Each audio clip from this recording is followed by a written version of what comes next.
It's Monday on YourView. Welcome to the show. I am Morayo Afolabi Brown. As always, I have the ladies with me.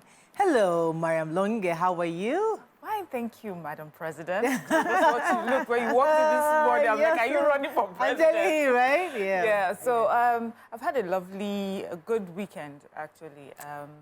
So I decided that I want to start like this 75-day challenge, and it's a lifestyle challenge. So it's not like a diet.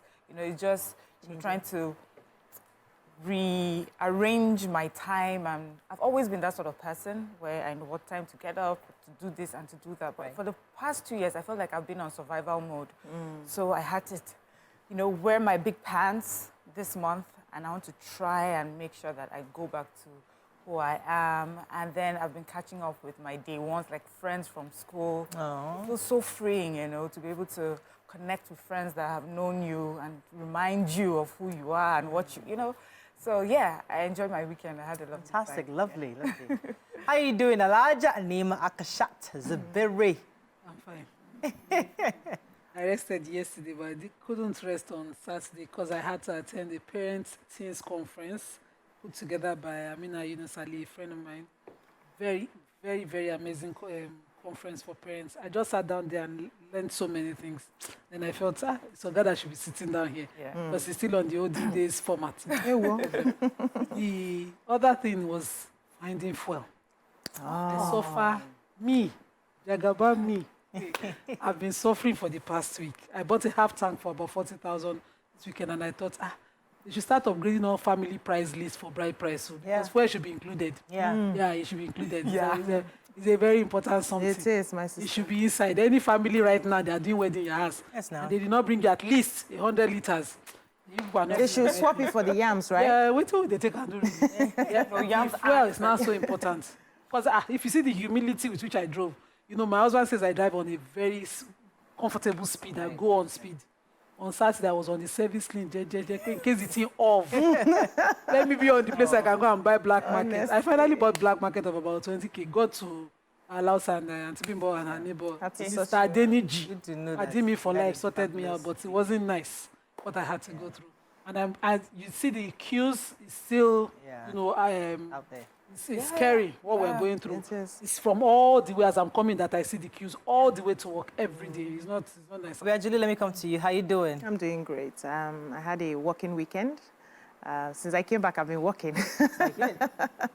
So during the week, that's on Saturday, I had a product shoot, and it lasted the whole day. I got home really, really late, exhausted. And yesterday, again, I had to step out, and do some form of work. So today, from here, I'm going on set. I was sent a script. Auntie, we need you on set, too. So I'm working this week as well. And I think Saturday, I'm going to be in France. I'm launching out another product line. And I'm going into the international market now. So Yeah. We're waiting. What's the product? Yeah, it's another fashion line. Okay. This one will be Obiajulu, and I'm working with my local fabrics. So this is not, I'm not launching immediately. I'm going into Paris for the trade show. Okay. Just look around and see what's obtainable there. And by next year, I will be exhibiting. So fantastic. Can't wait. All the best, girl. Thank you, darling. Do you, man? I mean, if I don't even actually let me not let the cat out of the bag. Till it's ready, yeah. Let me do it small. Maybe I'll find out. But something's happening in my life. Yeah, we know.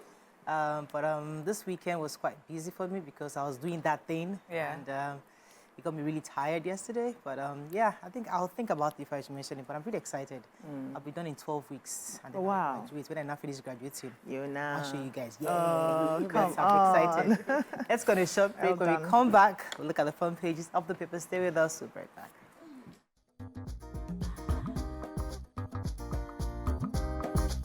Stay tuned. Your View will be right back. Thanks for staying with us. All right, so we're going to start with the nation. Join CBN SEC NDIC team to verify new capital base. $6 billion debts may affect petrol supply, says NNPCL. Discourse turned down 1,400 megawatts wheeled in by the Gencos. And Zenith Bank grosses 2.1 trillion in the first half of their recap. Stories in I know there's an inside story Yes, somewhere. yeah, I took one of the inside stories. 121,000 farmers get support.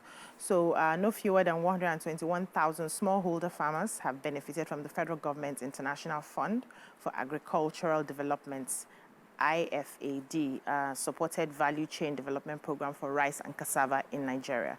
So the national program coordinator of FG IFAD VCDP, Dr. Fatima Aliyu, stated this during a supervision visit to Lafia, Nasarawa State. And he said that the program aimed at increasing rural household incomes and food security was being implemented in 63 local government areas across 9 states, with focus on rice and cassava on the value chain. As she said, 135,000 farmers were expected to be supported before the program winds up. She listed the states at Anambra, Benue, Ebonyi, Ogun, Naija, Taraba, Kogi, Nasarawa, and Enugu. Now, the National Program Coordinator explained that the project encompassed production, processing and marketing of rice and cassava on a sustainable basis. So the implementation in the benefiting states is geared towards transforming the lives of smallholder farmers by creating job opportunities for women and youths, and which will also increase their income in their rural household at the end of the day. So he said that the impact of the program in Nasarawa State already was visible and encouraging, giving testimonies of, the benefits some of the farmers are already getting. So this is a good one. Congratulations to everyone. Fantastic. Go ahead. NNPC, go ahead, please. So according to the I don't tire for NNPC matter. I intentionally choose not to read any NNPC. I'm just tired. What's the paper saying? Corporate Communications Officer of the NNPCL, Lufemi Shoneye, in replying Reuters news on their report that the federal government or the NNPCL owes petroleum importers about $6 billion, and they reported it along with the $925 million paid, given to the NNPCL by the Afri-Exim Bank as part of a syndicated 3.3 billion crude oil-backed prepayment facility, saying that they would only disburse about $300 million of that amount to suppliers, and so of course suppliers are hesitant about supplying petroleum products for fear of being owed further. He said there's nothing extraordinary about what was being reported. He said it is usually, let me take his words. He said, all trading businesses and transactions often operate on credit with intermittent outstanding balances. Nothing extraordinary in the outstanding financial liabilities. Admitting in that word that what we are solving generally, collectively, is about the $6 billion debt owed by them to petroleum suppliers. The report in the nation also carries about 5 vessels are standing in our ocean with the supply, but they refuse to supply it. NNPC, being the sole importer of petroleum, of course, are dilly-dallying with them. And so we see the queues. We are, as an oil giant that we are suffering the queue. Okay. Mr. Shoneye said nothing extraordinary, but you should help us. We cannot suffer for what our mother has. Okay. Yeah, I have electricity distribution companies, discourse. They said the minister says they were unable to take the full power generation in recent period, and this is underlining it's a major challenge in our electricity supply chain. So the Minister of Power said that power generation had peaked at 5,170 megawatts on Friday, but it had to be ramped down by 1,400 megawatts due to inability of discourse to pick the supply. So that was interesting. He said this is really regrettable considering that this government is on course to increase generation to 6,000 megawatts by the end of the year. But he was also in China for the China-Africa Cooperation Summit, and he was on tour of the TBEA Southern Power Transmission and Distribution Industry in Beijing. And he said that our government had concluded arrangements to release $800 million for the construction of substations and distribution lines under the Presidential Power Initiative, the substations for Lot 2 and distribution lines for Lot 3 at the cost of $400 million each. So Lot 2 covers Benin, Port Harcourt, Enugu, Discourse franchise areas, while Lot 3 covers Abuja, Kaduna, Jos, Kano, Discourse franchise areas. He said a lot of, other interesting things, but of course, because of time, he talked about renewable energy. He gave a history of, the power we've been generating since 1985. I think I put that down. I thought 1984, he says, we're generating about 2,000 megawatts, and it took us 35 years until 2019 to add another 2,000. But in 1 year, since 2023, we've added 1,000 that people may think is small, but it's quite commendable given how soon they've done progress. it. They're looking at the end of the year to ramp it up to 6,000. That'll be great. So it will be great. And then talked about renewable energy, all the other sources that will be added as well. Yeah. All right, so there's a high-level tripartite committee made up of CBN, that's the Central Bank of Nigeria, the SEC, that's Securities and Exchange Commission, and the Nigerian Deposit Insurance Corporation, NDIC. And what they're doing, they're monitoring the sector, the financial sector, to scrutinize the new funds being raised by the banks. Many of the banks right now are raising funds from the market. So there's a recapitalization going on. And 3 banks are ready. I think it's GT Bank, Fidelity Bank, and Access Bank. Those 3 banks have concluded, and they've raised about ₦1 trillion so far together. And all the other banks, we know some of the other banks are still trying to raise money from the market. But this tripartite committee will be monitoring what they are raising to ensure that the 5 key parameters are being adhered to. That's a know your customer. They must be able to match a name, BVN, to the money that is coming in. Ensure that it's not from illicit financial flows, anti-money laundering, and ensure it's fit and proper assessment of the major investor. Just making sure that this money is not from drugs and not from illicit activities. Wow. So they're able to monitor and flow. So I'm happy that that's being done, and hopefully that we can now see the bigger banks that emerges from this recapitalization. Moving on quickly now to the Punch. Petrol scarcity set to worsen as NNPCL admits $6 billion debt. I think Nima took that story. Picture story here of our president in Beijing. Wanted ex-beauty queen surrenders to NDLA for drug offense. Zenith Bank posts 2.1 trillion and half-year gross earnings. Hunger protests. Federal government arraigns activists. British ally today.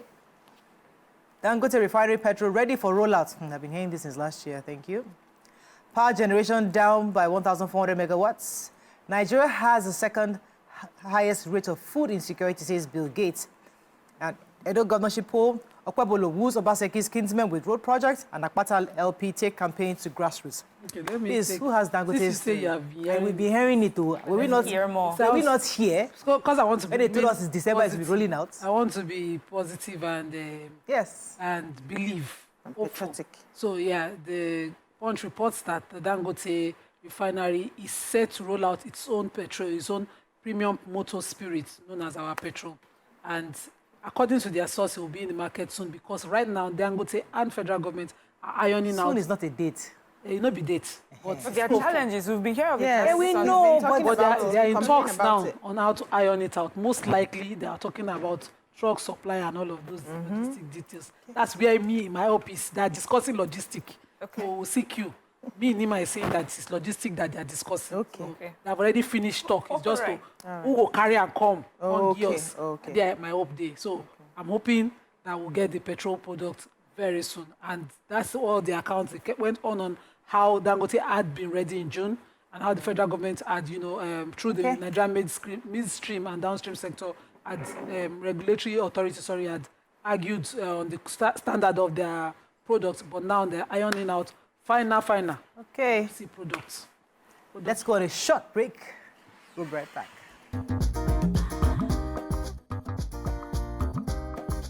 Stay tuned. Your View will be right back.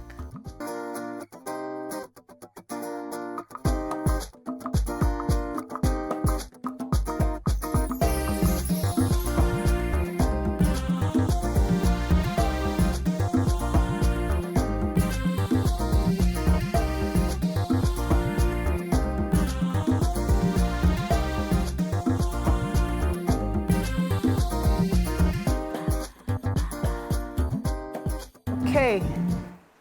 Still reviewing Punch. Yes, go ahead, Mariam. A has said a former beauty queen, Oluwadamilola Aderinoye, has turned herself in at their Lagos command.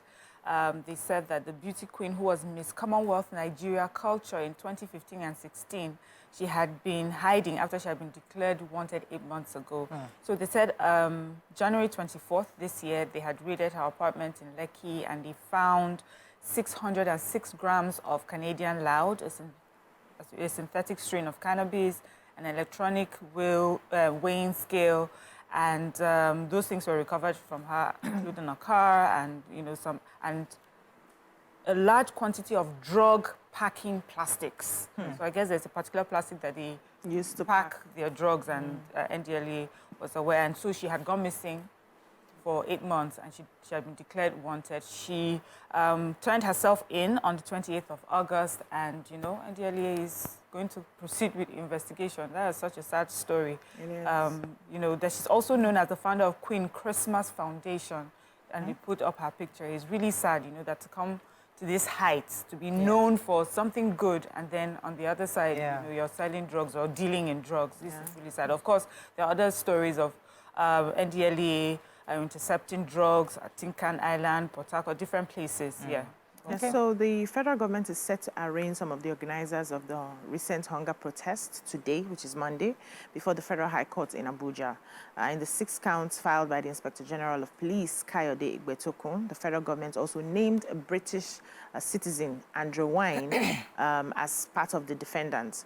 And in the charge sheet, they said the defendants were accused of treason, destabilizing the country, intimidating the president, and destroying the NCC in Kano, among others. So the IG specifically accused the protesters of acting in concert and conspiring with intention to destabilize the country, to commit felony, treason between July 1st and August 4, 2024. So they said, the protest, which is the end bad governance in Nigeria, commenced August 1st, ended on the 10th, and they were, the reason for the protest in response to the economic hardship experienced by the citizens. But according to the figures revealed by the human rights lawyer Femi Falana, he says that a total of 2,101 individuals were arrested during the 10-day nationwide protest. And he also added that out of the arrested protests, a total of 1,403 have been arraigned in courts and remanded in prisons due to lack of legal presentation. So they went ahead to mention all the names of,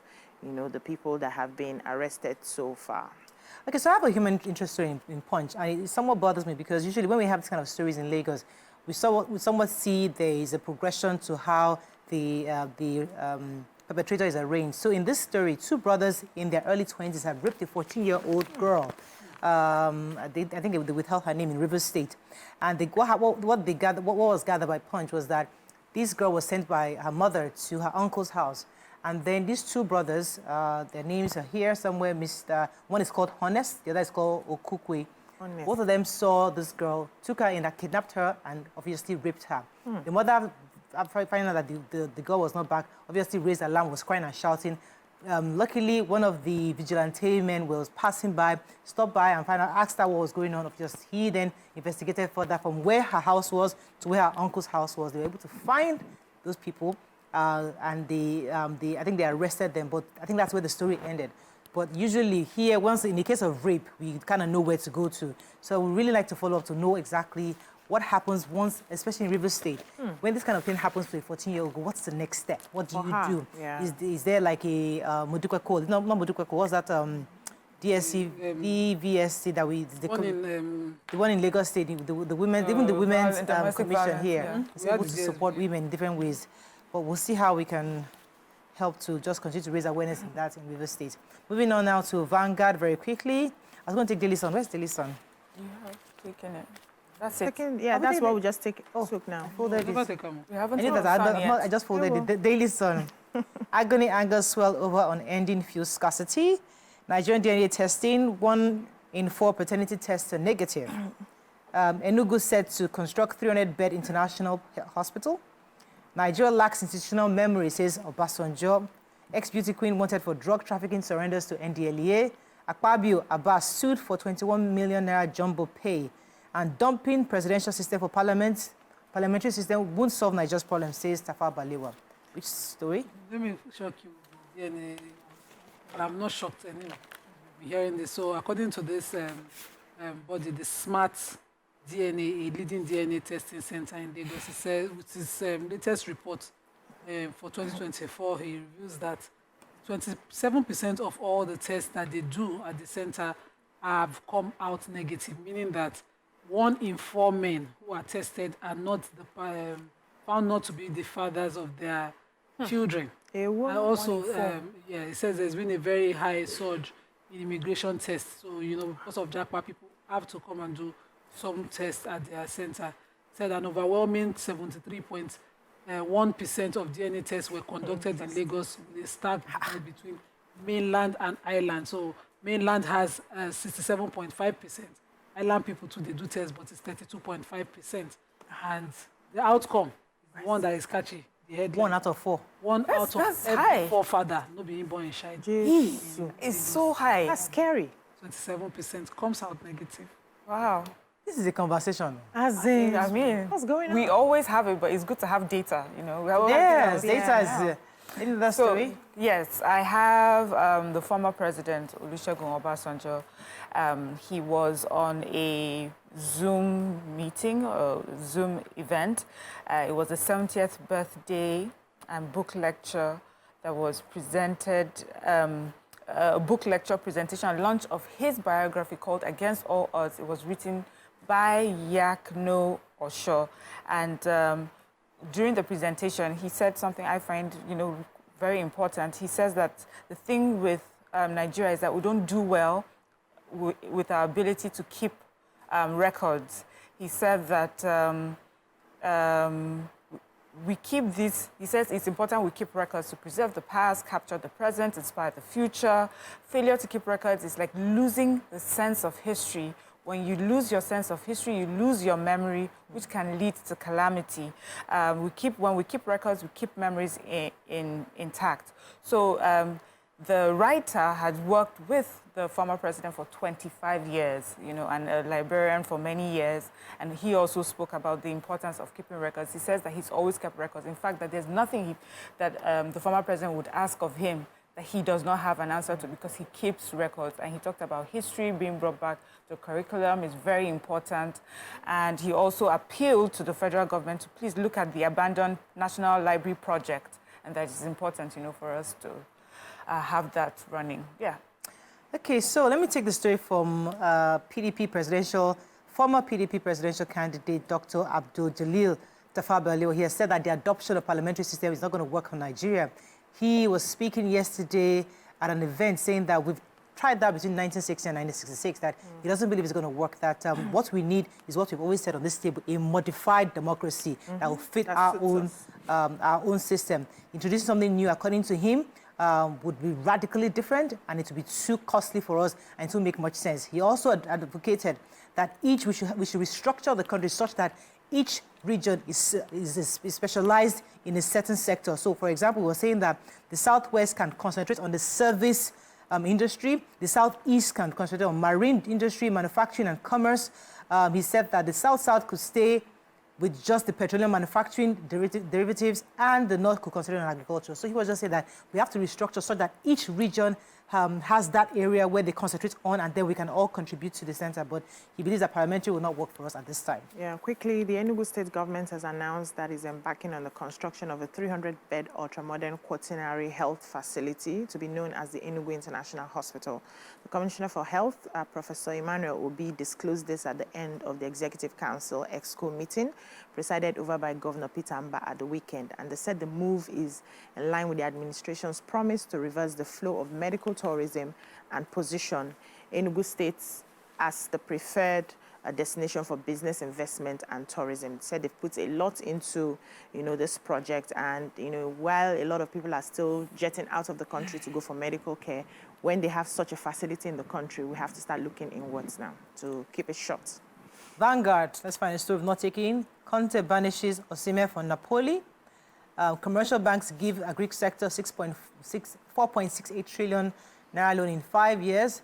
Article demands listing of NNPCL on stock exchange. And which story? Okay, so Victor Osimhen will not play first-team football. He is removed from... Google it. Google it. You want to know more? So, he was removed from this official squad of Napoli by the coach, Antonio Conte. And Conte says that this is because Osimhen insists he wanted to leave the club, and unfortunately they couldn't finish up with his transfer, but he's no longer on the squad. He's now being replaced by Romelu Lukaku. That's for me, you know, him being on the squad, being on the team, but not on the squad, is something that can depreciate his value. It worries me. But I know God did. I know that, you know, very soon, God will show up for him. Yeah. I think he has a deal coming. So That's one of the... He has a deal with the club in Saudi, which didn't pull through. Oh. They didn't allow it pull through. That's why. Okay, we have to wrap up. Osimhen, one of the best Yes. players in the world. Yes. That's how you were supposed to start that. And so that we know him, first African on the Ballon d'Or. Thank you. And then you now tell the story. So I know God did. Go show. All right. All the clubs should know his worth. You guys just spoke French. Okay, that's to some of us. Not you. You are a football fan, aren't you? Yeah, only when Nigeria is playing. You have no clue who they are. Let's go on a short break. When we come back, we'll look at the stories of today. Stay with us. We'll be right back.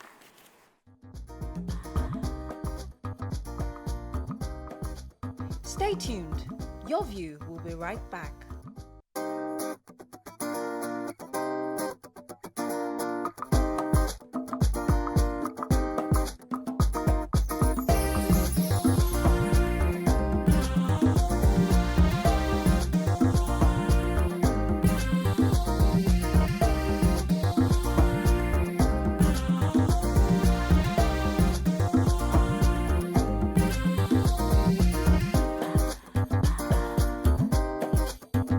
Thanks for staying with us. So last week, there was an altercation between Adams Oshiomhole and the wife of the Edo State Governor, Mrs. Obaseki.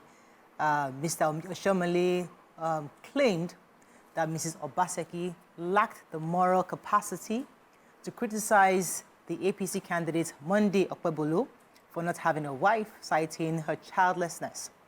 According to him, he says, I'm sorry that she had to say that because this is a woman that doesn't have a child. Now, this happened because she, during the campaign, had shouted to the crowd to tell them that, listen, of all the candidates, Aswe Igudala has a wife who looks like her, who's educated like her.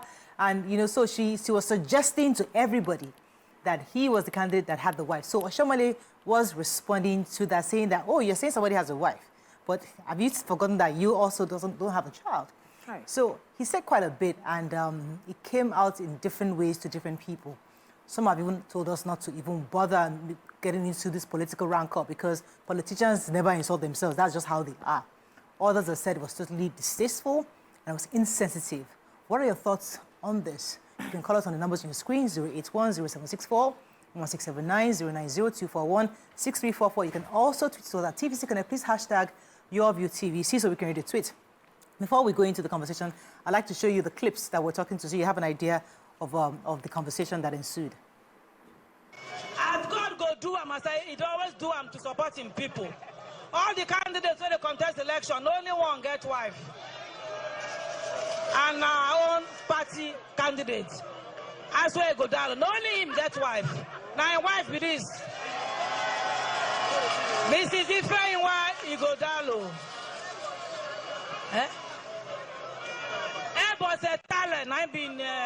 So that's the campaign, and because the campaign has started, elections are coming up very soon. So I'd like to also see the clip of where the former governor of Edo State, Mr. Oshiomhole, was saying, was responding to this. I'd like to see that clip also. I was shocked yesterday to see Mrs. Obaseki, the First Lady, saying that our candidate has no wife. She is the most, I'm sorry that she had to say that, because here is a woman who has no child. Between him and Obaseki, they have no child, they are childless. They are even not ready to adopt. I mean, I don't blame anybody who don't have a child. But people who have love for children, they go to motherless home and adopt children. They have not adopted, they are both in their 60s. So you married with, I don't know whether it's a contract or whatever it is, but they have no child. Now, our candidate not only have children, he has invested in the education of those children such that you watch them on live television, covered by your media stations, where the first one that... Hi. Okay, so we're back. There are many levels in this conversation. So there's the part of the our cultural background where we always feel like when you have a family, you know, you're presentable. So that's what Mrs. Obaseki was alluding to, the fact that, listen, our candidate has a family. And because as Africans or as Nigerians, family is important as a unit of every society. So it was crucial for her to highlight that for her campaign. But here is a former governor taking a jab, saying that, well, you can't talk because you don't have a child. And there's also the part that we've said here several times, that our politicians have no training on how to speak. Like nobody is teaching them the public speaking techniques. Maybe they have it, they choose not to take it. But many of them just don't know how to engage the public in this kind of things. So let me serve to you, the former governor of Edo State here, Adams Oshiomhole. What are your thoughts? And I would like to start with you because I know that's Nima Elijah, because I know this is your person. This is your because this is your person, and because he's your person. So we are coming to you now. Let's start with you because I'd like you to lay the foundation of this conversation. How did this make you feel? I didn't know it's how it makes me. I didn't know it. I wasn't there, but you know, it's a matter of I want to do my own back, kind of overdo. The Yorubas will say, "Killer throw." Yeah. You know, what did she carry? What did you throw? She took a paper, you threw a knife, that kind of thing. It was too much. So you can blame a person for their choices of not marrying a wife or having a wife at home, because it's a choice. But you can't blame a person for not having children. Yeah. You don't know why. You know what the conditions of not having children could have been. And I felt that for an elder, and you know, Oshiomhole is not just one politician by the side. He comes from a very good pedigree from the labor all the way. He's somebody who's well-read, who should know better, you know. And he's always been someone who doesn't control. Season his words.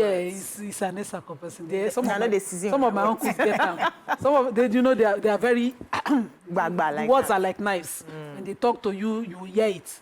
You know, that kind of thing. And this for me was overdone. I personally think that he should not be the one responding on behalf of his party candidate for these elections. He is a sitting senator. Yes, we do respect that. He's my representative, Edo North. But he shouldn't be the one talking at this time. Yeah. BC? When I saw the video, I was like, hey, where is the empathy now? Where is the emotional intelligence? I know, I've always known that politics is a dirty game. And when it comes to, you know, elections, campaigns, people will be digging up. In fact, they say if you want to know who your father is, who really gave birth to you, join politics. They will dig it up. Every information, everything you've done will be out in the open. And, you know, it's like a game where people are just bringing out anything that will pull you down so that they can win. It's really, really a dirty game. But, you know, as we grow older, as we get more mature, as we see life, most of these politicians are well-traveled. There are things that we should not be caught doing at this stage. So having a wife or having a family is one of the metrics of a good leader. It's required. That's how people see you, that if you can control your home, if you can, you know, hold your own, you can lead the people. If you're someone who has not shown that you can even lead yourself into having a family, it will be difficult for people to trust you that you can lead, you know, the majority. So that one was not supposed to be an insult. It was just stating the obvious. This person here on our own side, though, is ready to lead. These are some of the things that he has already. But to now, you know, go responding to, but you that you're talking, you don't have a child. It's not of our own making that she doesn't have a child. Children are God-given. You know, you don't shame a woman for not being able to bear a child. He also talked about if they were serious about raising children, they should have adopted. You don't know if they've been trying. You don't know what's happening. He really went so low. Like, he went into the gutters. Like you said, somebody is coming with paper and you're carrying gun, you know, to kill mosquito. That was just too much. I didn't expect this. Now, you also talked about the fact that our leaders do not have people who train them on how to speak. This is the 21st century. We shouldn't even be having such conversations now. And I know that in the Western world, we have a few presidents who just talk anyhow too. But that speaks to their personality. Is that the sort of example we want to give? It's not everything you respond to. And even if you have to, you do a proper response that speaks of intelligence. Haba. Mariam, what are your thoughts on this? Yeah, my thoughts, I think I've been consistent with how I've always found most of the language that's used between and amongst politicians quite distasteful.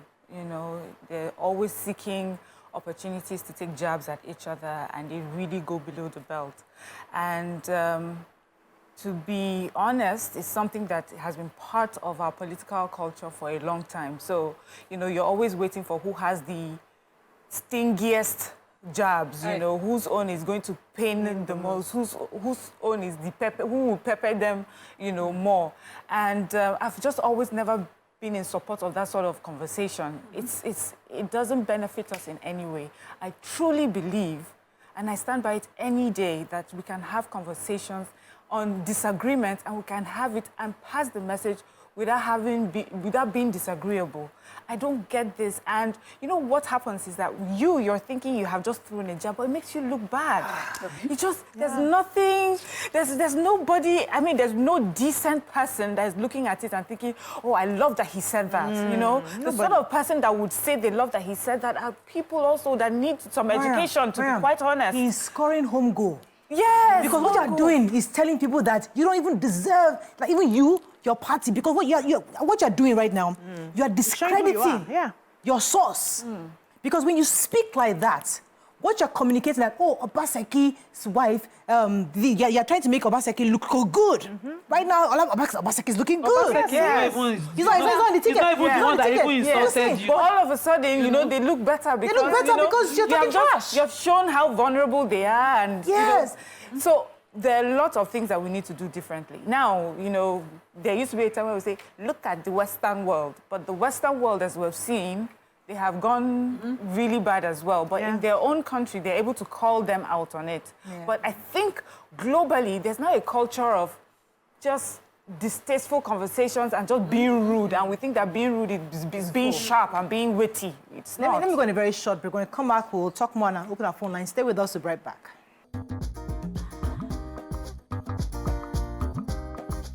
Stay tuned. Your View will be right back.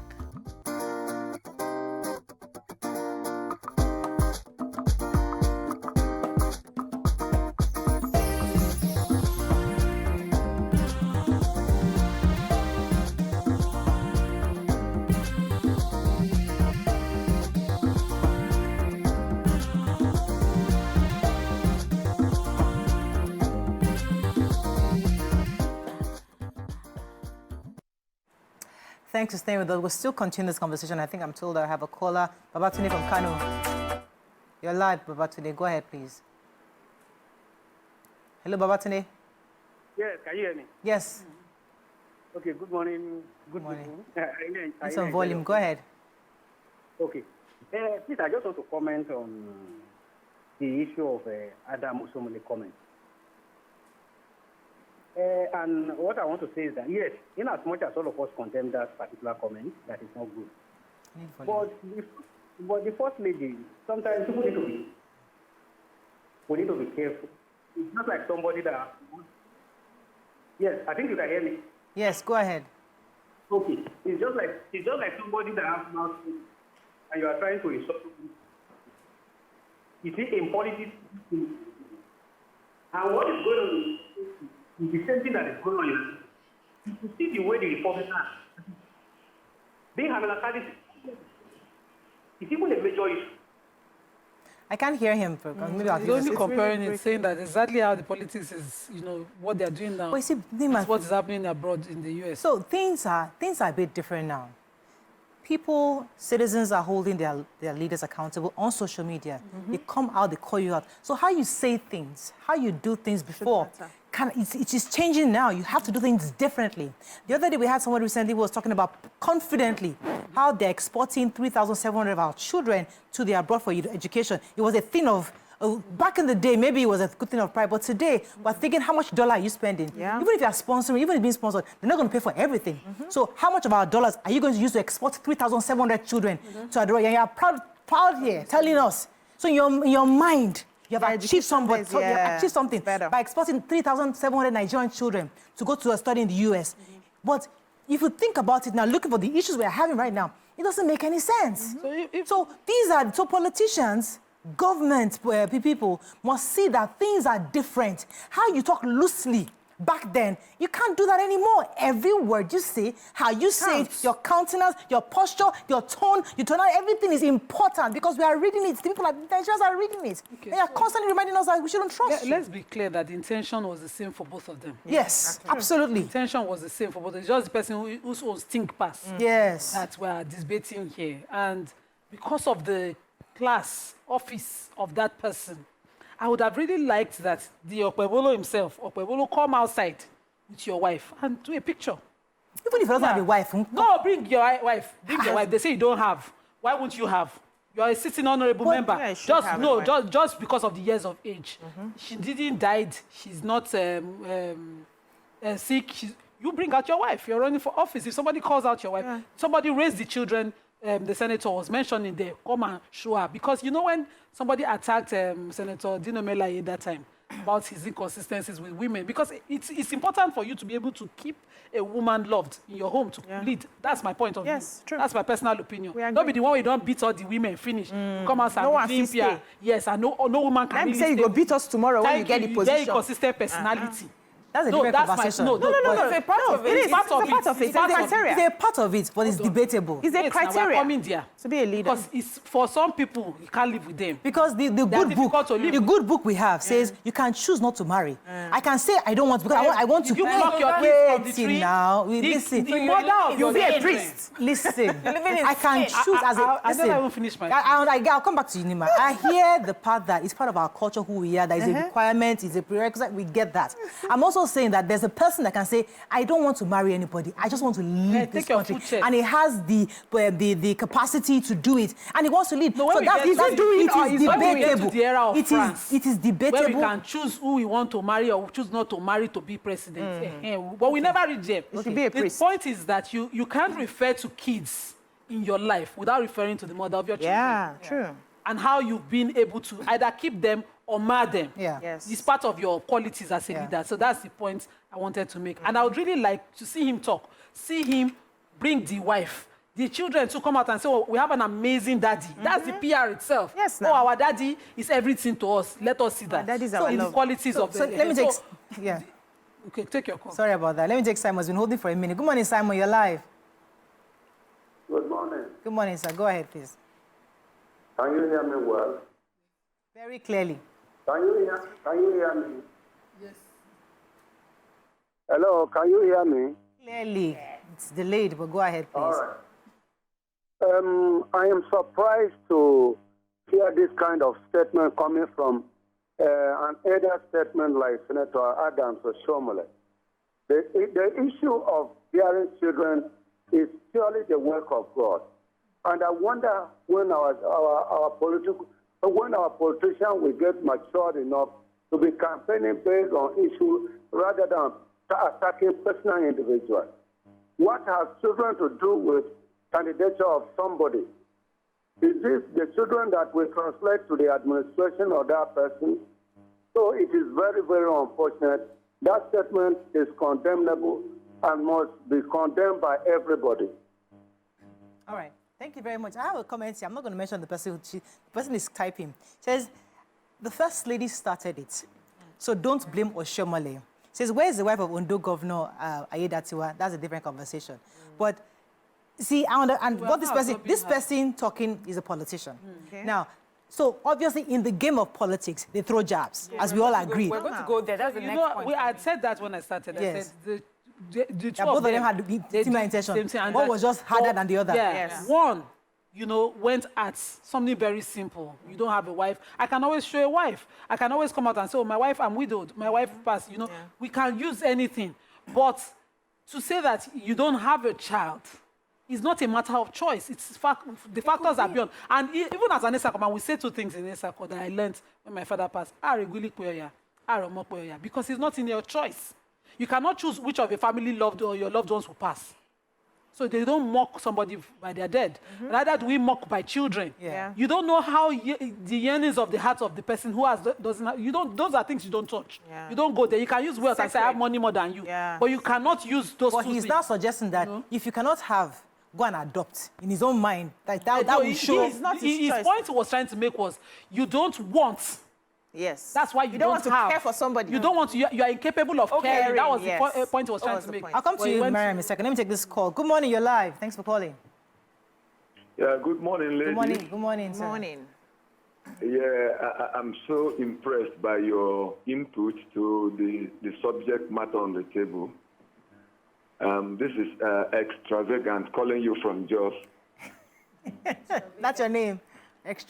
Yeah, exactly. Extravagant Malobi is a popular name here in Jos. Oh, wow. Nice. In Plato. Yes, I'm so impressed. Let me contribute this way, that in developed clime, statement made by Oshiomhole would have been taken up by well-meaning women in the society. Right. Because to me, it is not acceptable. You said it all when you mentioned that our leaders should, for their own good, employ people who will be writing scripts and doctoring them on how to speak in the public. Very, very important.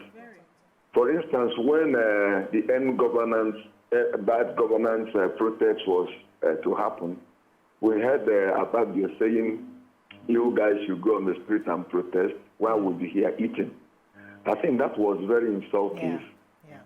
And then we heard so many leaders saying things that are not acceptable. And let me submit this advice to our leaders one more. Emotional intelligence is very important. Even the way you speak to your members of your family, even as a boss in the office, how you speak to those working under you, and then as an opinion leader in the society, occupying such a lofty position in the society. Your statement is very, very important. How you speak in the public is very important, because words are like water. Once they are poured out on the ground, recovering them is very, very difficult. Thank you very much, Extravagant. I mean, we see Trump going through the same problem, you know, and obviously, a lot of things he has said. I mean, there's so many cases, and right now their cases are in court. So so the point is that in some places you say those things and you can be held accountable by the court. But here, let me come to you, Mariam. You're going to say something for the caller came in. Yes, I was going to say that as much as I found what Mr. Oshiomhole said distasteful, I also think that there was a way that the First Lady also introduced it, opened the door for that sort of conversation. Her own may not have stung as bad, but it was that same type of politics that I'm talking about. So you say something as, this man does not have a wife. And, you know, I was listening to it. It did not make mention of, because this is a requirement by Constitution. You know, it did not give us the reason why he did not think, you know, the wife was needed. Now, we're also making excuses for her as per why she doesn't have a child. Somebody will also ask questions. Do you know what happened? Do you know what if he was abused in a marriage? Do you know, those are the questions also that you've opened for people to ask, you know, about the statement that you made. If there was never a response and someone took her up on this, she'll be the one that will be on the table that we're talking to. So is it a requirement for Edo State gubernatorial candidates to have wives, you know? And then if he has children and he's raising his children, that's why I like what you said, Nima, like what he can do for her, you know, that's what the response would have been. What they would have done is bring him out with his children. After all, we have people who are running office that do not have wives, but they will have partners. This person has been in my life this long, and we have raised these children, even though we have not been in marriage, but we have raised these children to this point. Look at them, they're doing well. You know, there are so many ways that this could have been responded to, but she as well needs to learn that, especially for a woman, because, you know, we're all women. I just like to see women not make the mistake that most of our men make in politics when it comes to how the use of language. Now, Mr. Oshiomhole, we have, you know, we've come at him, we've called him out, and it's because of how vulnerable bearing a child can be. But I think it also, for me, opens up the question is it a crime if a couple decides, you know what, we don't want to raise a child? we have looked at the trajectory of our life and our lifestyle. We know that we're going to be running states, we're going to be running businesses, and we do not think a child right now is important or anytime it would get the best of us in when we're making sacrifices for our people, when we're making sacrifices for, you know, so do we have that? Can a person make that choice? So can a person, so the question now for Nigerians, can a person make a choice not to be married and give you valid reasons for that? Can a person or a couple make the choice not to have children because they feel that they are going to make so much sacrifices to the people, to the nation, that they think that the children that they may bear may be shortchanged? I like that because those are the wider conversations we must begin to have as a society. Let me take this call. Hassan, I'll come to you, BC. Hassan, thanks for calling. You're live. Good morning, everybody. Good morning, sir. Long time, no talk. Yes, we missed you. Please, let us not be one-sided.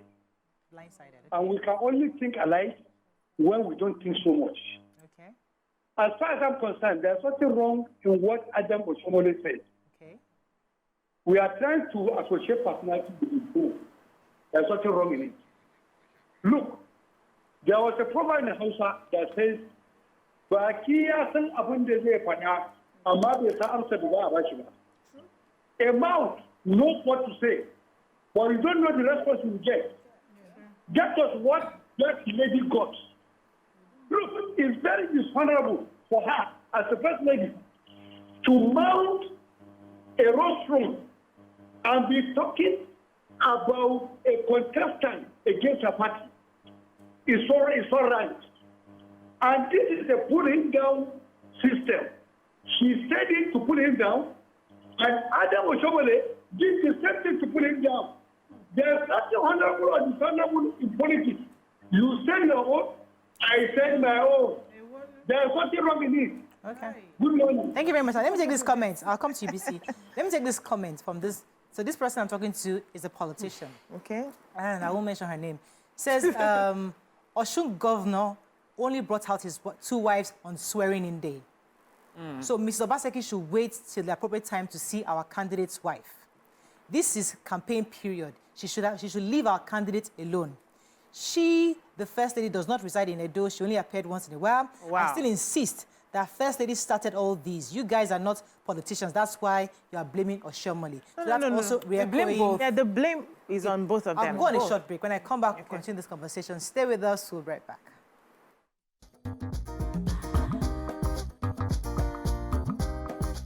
Stay tuned. Your View will be right back.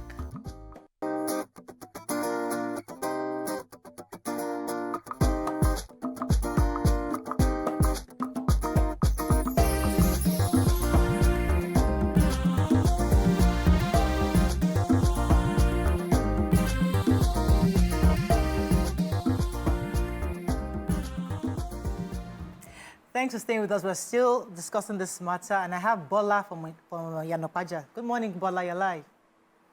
Yeah, thank you. I'm really impressed with your discussion this morning, and I'm also, I'm really impressed with your discussion this morning. But I must point something out to you, in that in the discussion of the wife of the present governor, she never mentioned any particular party. She simply just said, look, out of all those contesting for governorship, okay, that this is the only candidate that has a wife. She never mentioned any party. And so it was very wrong of Mr. Oshiomhole to have responded the way he did. Okay. Because he wasn't referring to any particular party. All right. Thank you very much. Thank you very much. Yes. So, you know, there's a proverb that says, those who live in glass houses do not throw stones. And for, you know, all the callers who have been saying that we just focused on Oshiomhole, we started from saying that, you know, both of them were wrong. The intention behind what Obaseki's wife wanted to achieve was also the same thing that Oshiomhole wanted to achieve.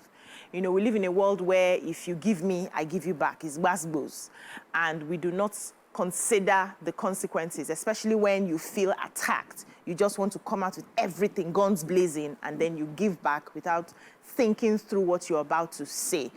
There's also another adage that says, do not throw stones into the marketplace. because he may just hit your mother inside the market selling ogiri or buying ogiri. So when it comes to human beings having interactions, we know that this is our way of life, where if you hit me, I want to hit you. But leadership should be able to separate it in that way. And that's why you need people who would train you on how to say, this is an office that you're getting into.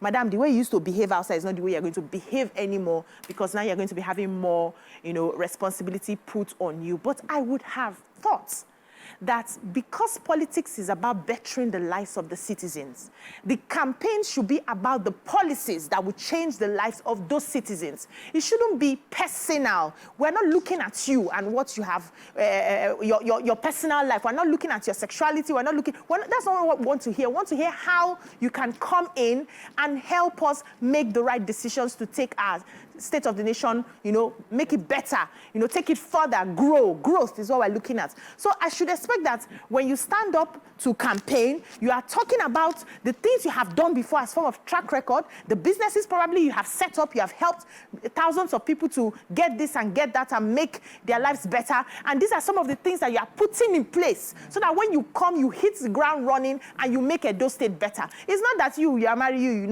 born Pekin. We don't care. We don't want to know that. Tell us about your policies, Biko. Let me take this call from Ismail, calling from Abuja. Ismail, you're live. Go ahead, please. Good morning. Good morning, my sisters. Morning. Good morning, everybody. Good morning, Nina, my sister dear. This is Obaseki talking. Good morning. There is a proverb in our this thing that says, person who know how to throw to beat the evil drum must know how to dance the evil dance. You won't know? I like that. Because that woman, she's not a politician. She just come on stage and mention some things. And the horrible side of politicians answered her. This is the beginning of escalation of more to come. That is my contribution this morning. Okay. Good morning, sisters. Good morning, brother. I beg the campaign for Ondo. Do that campaign in Ondo. Have you heard this kind of thing? So now I don't like to be bringing movies and stuff into this kind of conversation, because sometimes movies are an illusion, but sometimes from those illusions you can deduce some things. Yes. And I watch a lot of political dramas, and I see a lot of preparation before any candidate comes to speak. Yeah. Now, I've only volunteered many, many years ago when I was living in the US, but I've never been part of any speeches like that. But I've seen how even a gesture is planned. Every little thing, the moment a mic is in front of you, there is something you say. They give you pointers on what you need to do and what you need to say. Yeah. This is our focus. Yeah. No matter they ask you a question about the road, we're focusing on what you've done with the air, or done with the, no matter, you always redirect it back to our focus. Yeah. So there's a training. Once the mic is in front of you, there's what you say and what you do not say. And I think that's where our democracy should be. It should begin to evolve. Because right now, all our campaigns are they're messy. You see campaigns, even they're done where it is organized. There's a lot of cheering going on, but when the candidate comes to speak, it is one speech, and then they move out. But there's not so much everybody carrying the mic saying one thing and saying, there's a lot of loose planning when it comes to which is somewhat about our culture of who we are. But the point is that we must begin to evolve, because it is things like this that comes out when you leave everything to just anyhow. So in defense of the senator, he wasn't campaigning. He wasn't. They are not at a campaign. But there's a mic in his front, in front of him. When the mic was put in front of him, probably was addressing what he had just heard from campaign ground. So what he didn't do was the patience to wait for his own opportunity to campaign. So now when you're responding, you're better equipped. Yeah. Imagine that they come to their campaign with their candidate and all of these things that they have been called out for as their own campaign. Yeah. Imagine the candidate say, okay, even if you go ahead wife that the parents must have married, because I'm suspecting some past something. Yeah. That you push her forward and let her say, I hear you. But there's some training they should have. Because recently, when should I use the example? When I was going viral, somebody was trying to attack me based on a post I put out there. Celebrating an actress, and there's nothing wrong in doing that for me. But I was reminded, now you are the managing director of TV's Entertainment. certain things you shouldn't be doing. And I realized, oh, that's so true. I would have easily done that and said, oh, yeah, I'm greedy, I'm talking to this person, but now you are carrying on an additional role. Yeah, so you cannot be seen to do it. So now I have to readjust. The same thing, this is the experienced politician. There are certain things you should not buy now. Baba Agba. You are a godfather. So certain things you shouldn't go below the belt. You should understand. That's the point of Okay, so I hear you, but I'm going to say that again, we're missing the fact that this is our politics. This is what we do. So an experienced politician would do what he has done. He has brought in the experience of the Nigerian politics, which is you give me one, I give you 10. And that is what, as a people, majority of Nigerians, that is what we like. We even have a culture where if you're unable to jab the person back as quick as they give you, you're not sharp, you're not smart. You know? And if you're the sort of person that takes time and you're rational in your response and you take care, you're sensitive in your response, this one is too soft. This one does not know what he's saying. I remember when the candidate actually came out that's the Edo State for PDP came out, Aswe came out with his speech. Remember when we read the speech, I was like, this one is the American politics. It was very, all the lofty, flowy, poetic words, you know. So, yes, exactly. My husband tells me that, you know, when he was much younger, they had invited him to sort of, like in politics, to come out and just ginger the crowd. He said he had written down all the things, he had memorized all the things he would say. He had gone on to the books of great speakers, then Martin Luther King and everything, and had come to this Nigerian, whatever. So he was just waiting to be called to go. That as he was about to step on the podium, someone just picked the mic from him and just went, big, big, big, big, big, bo, bo, bo, bo, bo. And then the crowd went, whoa! He said if he had tried, that's it. And now, my people, this is it. He said they would have used stones to stone him off the stage. So we have a culture that loves that. Now, if we're saying as a people, we want to move away from that, then all of us have to. It's incomplete for you to campaign without dancing. This thing Mariam said is the crux. It is. That is who we are. That's who we are. And we must just face it. You're very correct. People. Let me take this call. I think it's phone shot. Thanks for calling. You're live.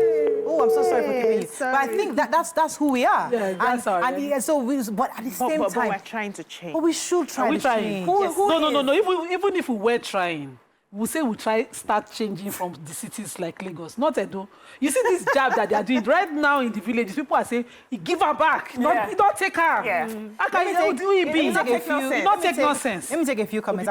This other person to that same message, I'm not sure she wants me to mention her name again. Hey, good. Anonymous posters. Anonymous posters. They say, Maria, that office demands a level of human face. They have no reason not to have adopted. If they can't adopt, why not do surrogacy? Knowing well that they can afford it. Remember, Oshiomhole and their best friend at a time, and they both know each other and know a lot about each other. They would have at least adopted for the office. Having a wife, this is another person. So having a wife is not a criteria for becoming a governor, though it's very important to compliment the man. The governor of Benue State is not married. Commissioner for Women Affairs can always fill in this place for the governor's wife. Oshiomhole himself, they talk, he talks too much.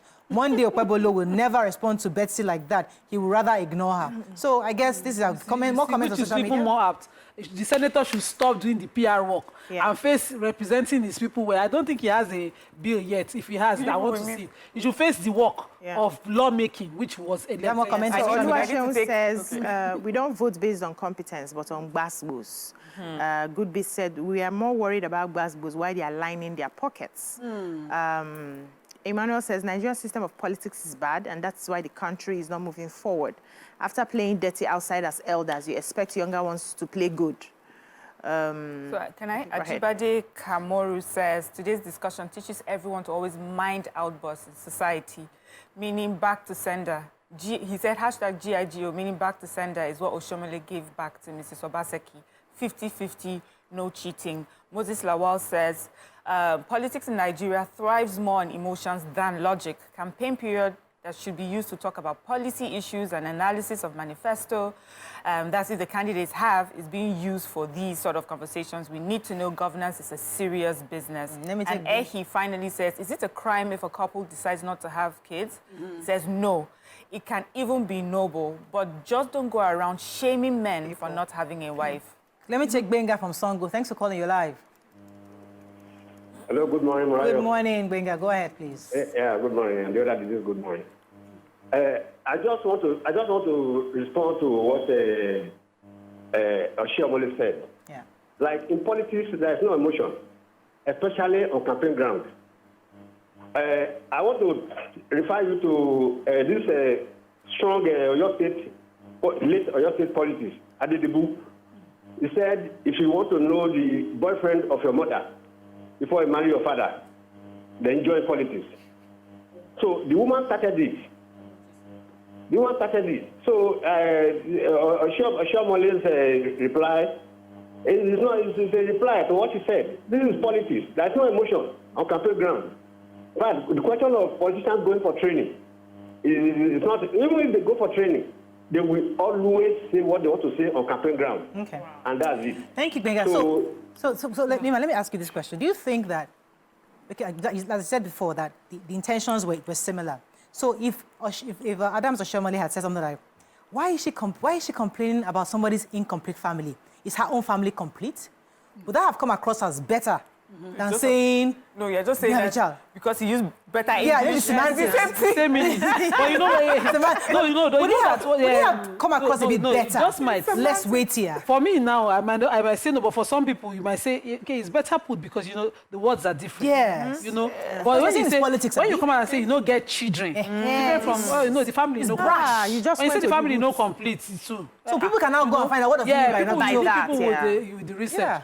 But, you know, the proper thing is just to come out. You know, this weekend, funnily, on Saturday till Sunday morning, I was in the business of settling one of my brands with an influencer on whether you need to respond or whether you know, whether you to take advantage of bad PR. Take down everything. Don't put everything online. And the two of them were going to go online and bash each other. I saw their post online. I was worried. I had to call them that, you know, both of you have to withdraw whatever you posted online. Come and let us mediate between you. This one said, no, he cost me first. He no agree for me first. I will not take it. You know, and I was like, no. And to wake up on Sunday morning around 9 and see, I was like, don't kill me. Edo don't come. This same campaign, all of us are campaigning, reach Edo turn. Edo don't break table. But this is the style. This is how Edo people, we call it polo. We have to wrap up very soon. Let me just take this final call. Abimbola, you're live. Thanks for calling. Thank you. Good morning. Good morning, sir. What on the issue at the table,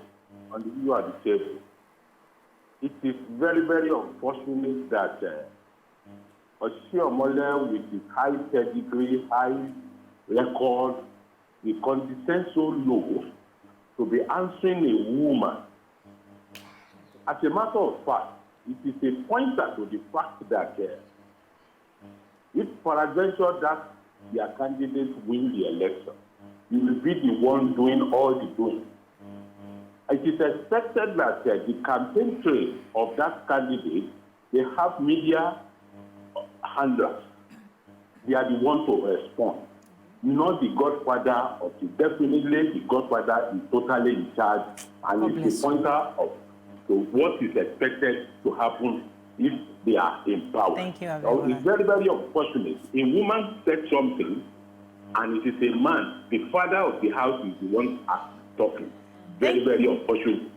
Thank you for your views, Abimbola. You see, what I think he was also saying is that when somebody throws a jab at you, you don't respond with the same energy. So if you have a professional PR person, let them officially respond to you that please leave our candidates out of this. Let's focus on the issues. Now that buys you more credibility than what you did. Yeah, that's what I said earlier when I said the questions would have been: does the Edo governorship candidate is he required to have a wife? Does the Constitution say that? You know how they do it with news anyway.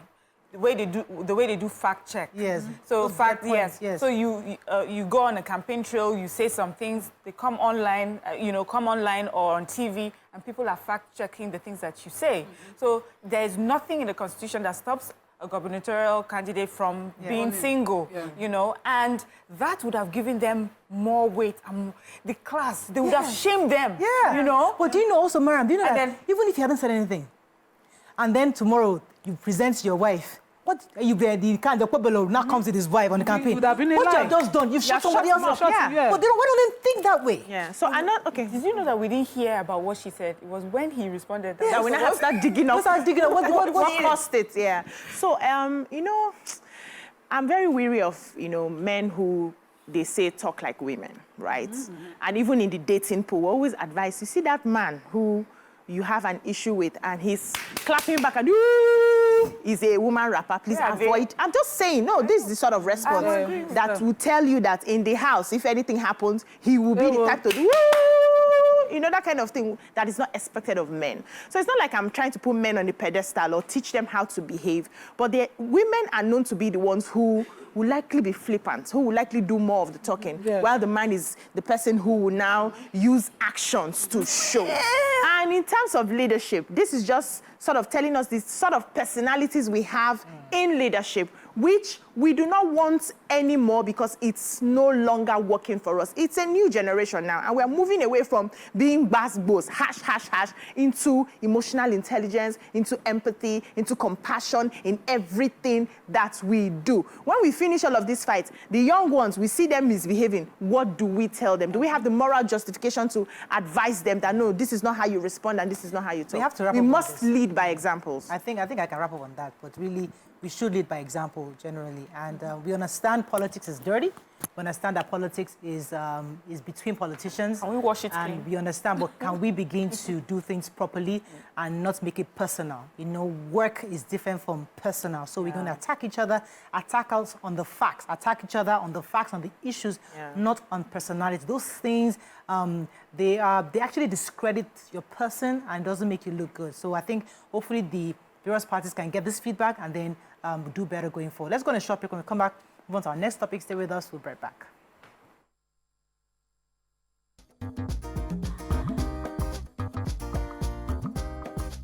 Stay tuned.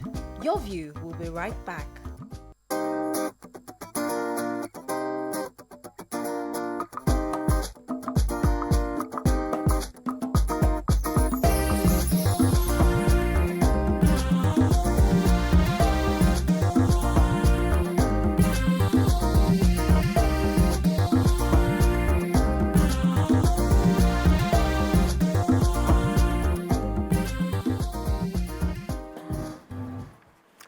Thanks for staying with us. So moving on now to our next topic. In less than a week, nursery, primary, and secondary school students across the country will be resuming back to school for the new 2024-2025 session.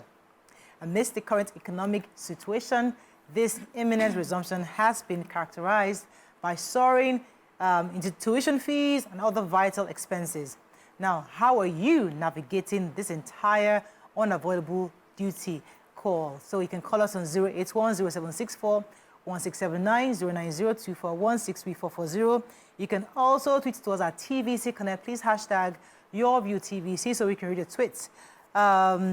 So I mean, when I traveled over the holidays, I was trying to see what I could buy, and I just didn't. I didn't want to buy like school shoes and everything, and of course I was doing the conversions. I said, just go to Lagos and buy these things. But even when I now came back, it is expensive. The price, it's almost the same. It's almost the same thing. And I wish I could just bought it over there because it was actually practically the same thing. School shoes, school bags. I got my daughter's bag. Usually I buy them one bag once a year.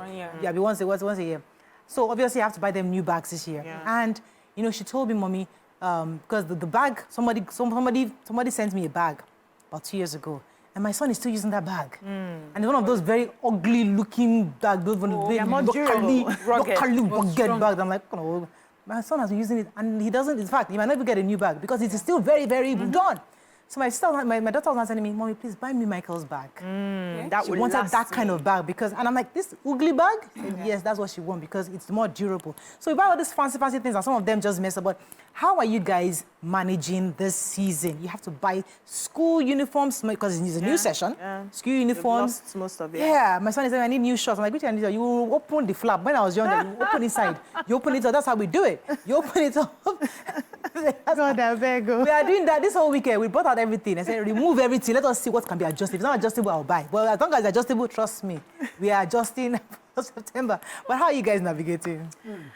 Hey, my kids are going back this weekend for school. My first daughter is a prefect, so they have to go in early. So she's going middle of the week. So I was leaving the house this morning. She had sent me her list. She wanted to, me to take her for shopping yesterday. And last time they were going back to school, I took them for shopping. I regretted it because those kids don't understand what the country is saying. And I was at the counter saying, no. I was now looking like a very bad person. People were standing behind her. This woman is very stingy. You buy these things for your kids now. That was the look I got. So this time around, I said, I will go myself Just give me your and list. pick it. Just give me your list. She now sent list, full page. I'm wondering, what, Kilele, what's this? I'm definitely not going to buy everything. So her bag is good. She didn't request for a new bag. Her shoes are good, but then I have to still get some more uniforms. She said those ones were too big. Now she's slimmed down, blah, blah, blah. As in, the talk is plenty. The boy has not sent his list. I'm trying to see how I can pass this waka to their father. So that, because when I finish buying and I send the bill to the man, he's always shouting. But when he goes, he buys even more. I'm more prudent with the kids than him. So I'm trying to see how I can push it to him. But because she's going early and it's weekday, I have to do the waka. But when I saw the list, that's not even that one. This one that they at home, the food items that I constantly buy. Every day, as I'm coming back, bread has finished. This has finished, that has finished. And those are foods that they would eat. So it's not like they are extravagant in the eating. They have to eat. They are growing up. I'm just merging everything together to say, I think I need to start earning in pounds. I'm because telling this Naira is not Naira in at all. How do you know? Usually, on our shopping list, we buy 3 loaves of bread. That's what we usually buy. I've been buying 3 loaves of bread every day. I got a list yesterday. It said 5 loaves. I said, sorry, is that an additional amount we are feeding? 5 loaves, like every 2 or 3 days, it's done. They eat bread. So I'm wondering what happened. I asked myself, they are always eating it more now. And I'm thinking, they're home. Okay. Mariam, let me come to you. How are you navigating? Well, we thank God. We plan ahead and just, But I was talking to a few people yesterday, and one of my friends was saying that both his kids are quite young, pre-primary, and the amount for the fees is quite high. It is. And I'm thinking, these are the realities, which is, do I keep my pre-primary school kids at home? Is it necessary that they have to be in school? I remember an old friend of mine. She kept her children at home and homeschooled them here in Lagos until they got to secondary school. She did it.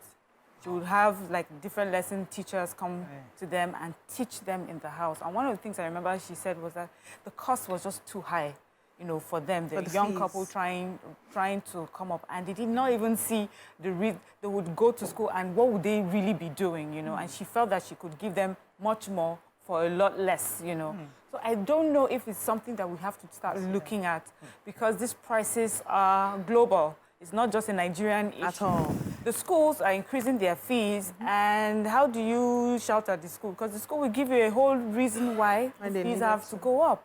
All the things that they provide for our children have gone up in prices. The prices have gone up. So their hands are tied as well. So it's really tough. But and then recently I get a lot of all these messages from banks, from insurance companies, telling you different ways to save up for fees, things like. So these are the things that we need to start looking at. Because the Nigerian family, regularly, we pay out of pocket, we pay for everything. Put our money together. You start counting your money, put it together, because school is about to resume, and you pay that.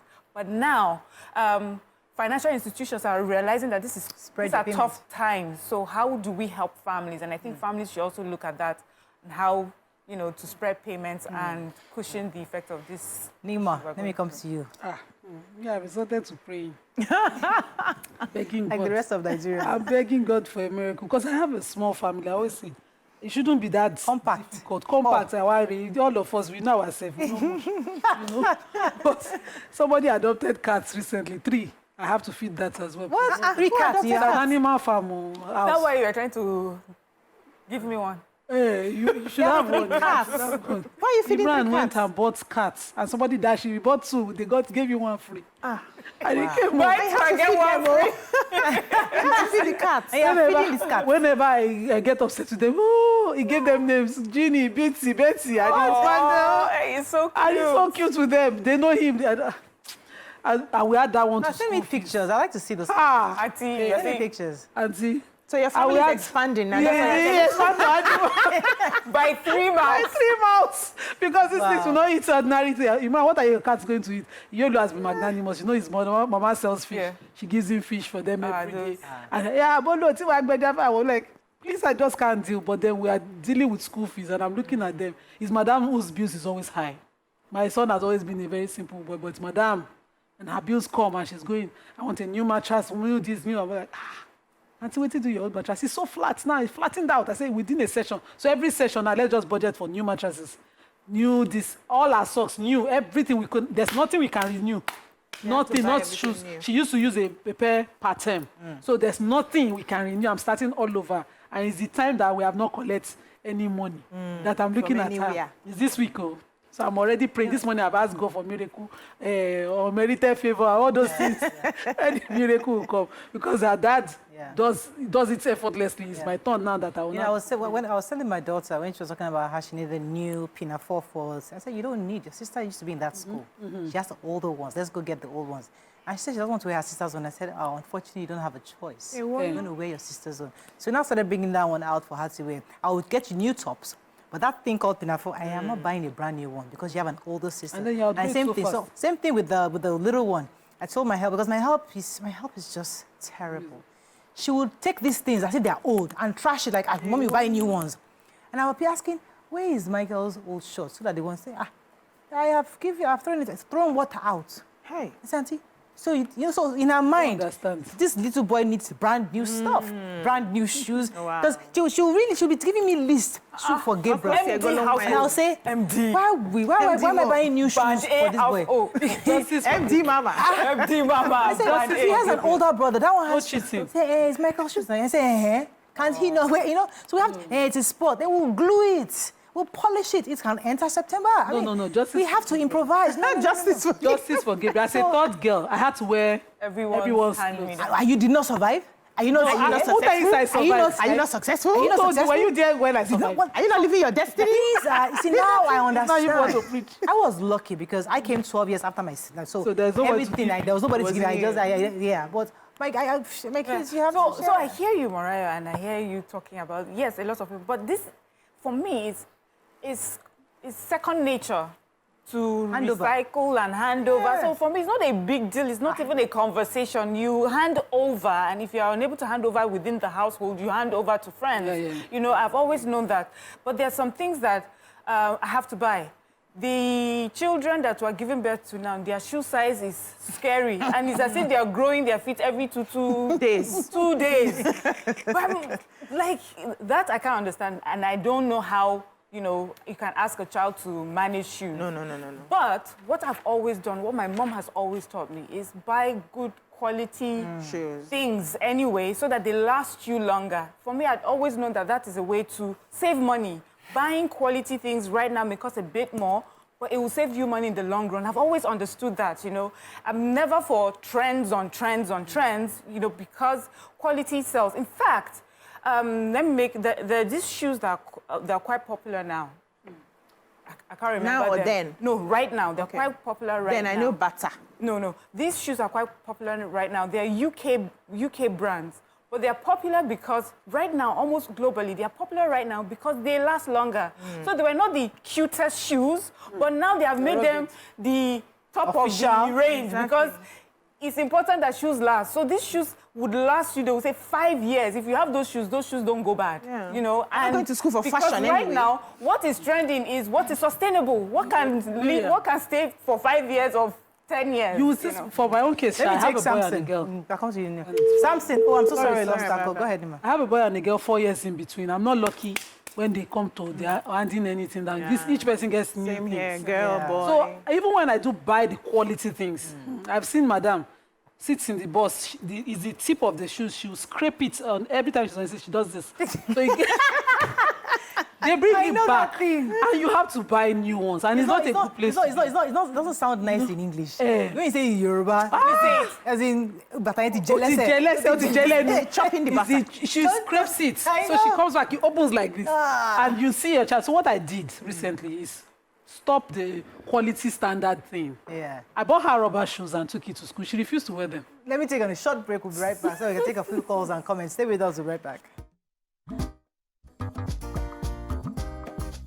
Stay tuned. Your View will be right back.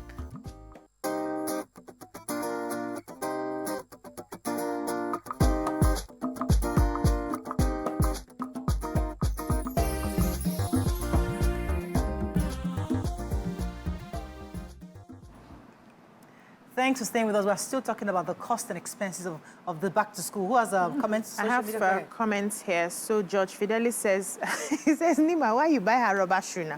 You want to spoil her steez? No, they are good rubber shoes. You know, we had this rubber shoes when I was in secondary school called Basket. Okay. And it lasted so long. Yes, I know Basket. So I kept having that talk with her. My daughter would not have it, but the brother took it. Yeah. There's this new shoe that I saw big boys wearing. Yeah. So I got a smaller version. It was made in rubber. Yeah. And so Ghania also says, I buy average quality stuffs too because they outgrow them quickly. Yeah. If you buy Clark shoes, can they wait for 5 years except they have someone to pass them to?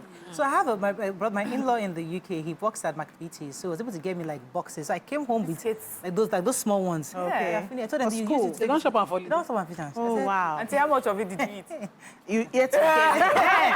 You don't blame the children now. But the point is that it was part of back to school. Back to which school? So we now have to buy snacks for school. I mean, I actually stopped snacks last year. Yeah. I even no juice packs, no snacks. What we just do is we give you water and whatever you take to school, you're fine. No, I'll give you this. So they have the paper slip, the vouchers. Okay, to buy whatever. So I give you your voucher, and then you know how much voucher you have per term, per month. Yeah. So we manage it that way. Yeah.